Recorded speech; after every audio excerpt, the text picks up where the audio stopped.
Okay, so a few things. I think I would title this video "The State of the Heavyweight Division," but let me share with you guys. I am getting this question from our comment section, okay?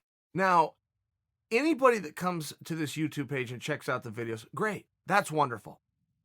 But if you want to have some real fun, leave a comment and then scroll through the comments. We have these single greatest comments. I call it a community. I go there for social entertainment all the time. We don't have very many jerks in there to start with.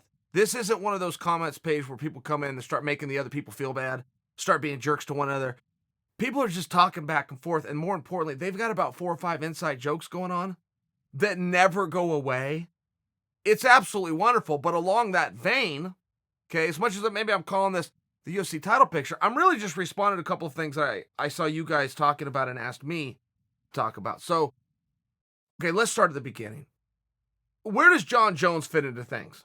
I think that it's a very relevant question. This whole champ business, that is very, very real for the era we're living in right now. And it's also very refreshing because for so long, that wasn't even an opportunity. You had to stay in your lane. Had to. Divisions. Finally, that got broken away and shaken off. Now we got guys and gals that are achieving that. We got GSP talking about champ. We got Cejudo talking about that. We got Amanda talking about, I mean, they all want to outdo one another. The true competitors, the true sportsmen want to outdo the sportsman standing right next to them. That becomes relevant to Jon because somebody as fragile as he is, he's going to want that down the line. But he's also, in fairness to Jon, he's the perfect light heavyweight. He just is. He's too big to go down to middleweight. He argues that he's not big enough to go heavyweight. Most of us would argue, well, with his skills, he actually could go heavyweight and not have too hard of a problem. But if you want to talk about size, it's a fair complaint by him. But that also ties you into today's picture, which is Stipe Miocic, who weighs 230 pounds. I understand we've never seen Stipe so light. I get all of those things, but that's basically what Jon Jones weighs. And that's basically the same. What's Jon, 219 to 221? Stipe's 230. That's the same thing. They weigh the same thing. Jon Jones in college, if you want to back up a little bit, wrestled in the 197-pound class. Stipe in college, wrestled in the 197-pound class. These guys weigh the same thing. So if you took that argument away, and Jon wanted to go out and be like some of these other guys and collect some hardware, I think all of a sudden, with the very light, second lightest heavyweight champion of all time, not enough is being made of Stipe's weight, by the way. That confuses me. Second lightest heavyweight champion of all time, and he only loses that by 2 pounds. I should add.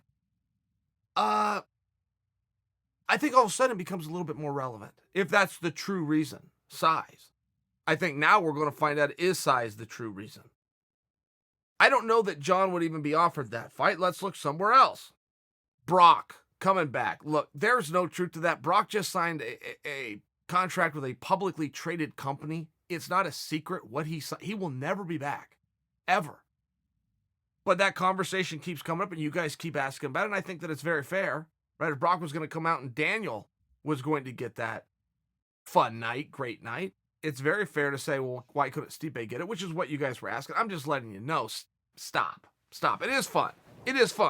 It wouldn't be a close fight, but it's fun. I get it. Stop. Contract was signed. There is no Brock Lesnar. Then you look at Daniel. Okay. Daniel's argument had always been, or I apologize, what Stipe's argument to Daniel had always been was, I gave you a shot. Now you have to give me one. He believed that at his core. Honor amongst men, Stipe was right. But this was Stipe's argument all the same. So they end up fighting. So many people have believed that under that code of honor, Daniel now turns the gun and points it back at Stipe. Great. I'm in for it. On the argument, I'm only speaking to the argument. I don't know that it's apples to apples. It was not as though Daniel just goes, yeah, look, you gave me this and now let's come out and do it again. He did try to go fight Brock. That's true. He did go and fight Derek Lewis. That's true. So, and then ended up matched up with Stipe. That's true. Daniel's hands are clean. But I don't know that that argument necessarily gets to apply the exact same way. I don't know that you get to go and turn that and present that to Stipe. And that's fair, right? If it's still a negotiation, there's always somebody that has the power in the negotiation. The person that has the power is whoever you tip your hat to and acknowledge that they've got a better hand than you. They should tip their hat to Stipe here. He did everything right. He grabbed the belt. He was a smaller guy. He pulled an upset. Let him have the power in this negotiation. He's earned it. Now, there's one more factor, though, which is Francis Ngannou. And Francis Ngannou had fought Stipe, and he got destroyed. But, and there's a huge but, the but is, what has he done since? And generally, anytime you're going to do a rematch, there has to be a story of what they did next. To use a different example for you, Rumble Johnson versus Daniel Cormier. It happens once, they both come back, they have other fights, and you see those fights, go, oh my goodness, these are the two best guys, put them in there again. Rumble is looking better than he has ever looked. Forget about that first fight. He got better. He learned from that. Put him in there again. Great argument. But that's generally how those things are done. Then they went out and they did it again. For Francis Ngannou, and I realize he stumbled, okay, in the Derek Lewis. I get it. But let's take that one out. Okay, let's use the curve. Let's use the curve. Your best performance, your worst performance. Let's throw them both out. So that fight, we're not going to factor that one in. Yeah, he looks great. He's a contender. Absolutely he is. How are we going to package that, though, and present that he versus Stipe Part 2 would be a different outcome? How are we going to do that? He had a wrestling deficit. What has he done in his next fights to show us a correction in that deficit? Not going to be able to solve the problem on that one. So you're going to have to find something else. And I'm not creative enough to do it as I sit here before you right now. I would need a little bit more time. I could come up with it, but I don't have it right now. As to how is this going to be presented as something different. Also, if you're Stipe, he likely doesn't care. He's been in there with Francis and is probably going to come away and go, look, I got that guy figured out and it hasn't been enough time. And if you want us to fight, okay, go ahead. But it is one of those fights where even though Francis is going through some people, if you had a little bit more parity within the division, I don't know that we're having the same conversation, right? It just seems as though if somebody could come in and grab a good win or two in that division, they could really catapult themselves up the ranks. And when I talk about Rumble Johnson a moment ago, Rumble is thinking about getting back involved with some stuff. And he's thinking about doing it at the heavyweight class. Excuse me. Rumble's not going to walk right in and be a number one contender. But I think when I bring his name up and present to you guys that there is a major opening right now. Verdum's out. Lesnar's not coming back. Kane is out and is probably not coming back. Stipe, DC. It's interesting. There's also some room for a good-sized light heavyweight to slide up. Now, speaking of the comments made, I had done a piece a week ago on LeBron James versus Simone Biles in terms of who is the greatest athlete in the world. Now, I don't think LeBron should be considered in that. But what always happens in society, and we see this in fighting more than anywhere else, don't we? Right? Who was the toughest guy in your high school? It's the greatest example. Who was the toughest guy in your high school? Every single one of you have an answer to that question. All of you. When I follow up and go, okay, who did you see him fight? Who did he beat up? You're going, Chael, are you not nobody. I never saw him fight. Are you not listening? He was the toughest guy in my whole school. Nobody would mess with him. Right, okay. But now I've proven my point, right? Perception becomes reality. Anytime you have a big name like LeBron and you compare it to a much smaller name like Simone, people tend to take LeBron's side. Before you do that, nowhere in this is LeBron being insulted. Nowhere in this. LeBron, tremendous. To compare that sport, though, the sport of basketball, which is very basic and straightforward, very few skills shown, some very, very good skill, but in a very few area, and compare that to gymnastics, that is a stunning comparison to me.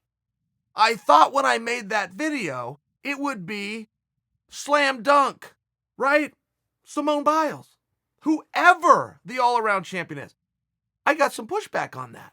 I was stunned by that. I was absolutely stunned. But I was also stunned to see that LeBron got crowned the greatest. And guess who came in second, at least within our community? Guess who came in second? Michael Phelps. Now, Michael Phelps retired years ago, so that's a little bit weird in the first place, but look, guys, let's just be very clear with each other, okay? Here's what you do need to know. The decathlete, for a number of Olympic cycles throughout my lifetime, the media would advertise and build for the decathlete event. The decathlon, whoever could win that, was the greatest athlete alive. That was the pinnacle of sport. And the media tried to shove this up your ass and down your throat every single 4 years. And Nike and the shoe companies would get involved. It was decathlete. Finally, the athletes came back and revolted. The fellow athletes go, hey, media, stop with all that. We don't look at it that way. You keep trying to tell us something, but we are the actual athletes. Allow us to tell you the most respected medals within all of Olympia are the all-around men's gymnastics champion and the all-around women's gymnastics champion.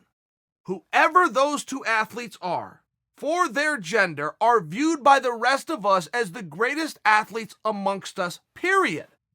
We appreciate the decathlete, the decathlon.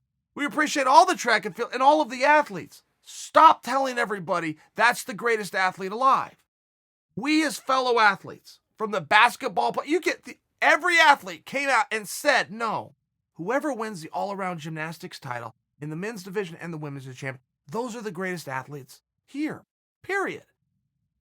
They got so loud, the athletes got so loud against the media that even the Nikes of the world have greatly pulled back on this whole decathlete business. Decathlete, great athlete, for sure, much like LeBron. No insult here. Everybody here is getting complimented. Everybody here is getting their wheels shined.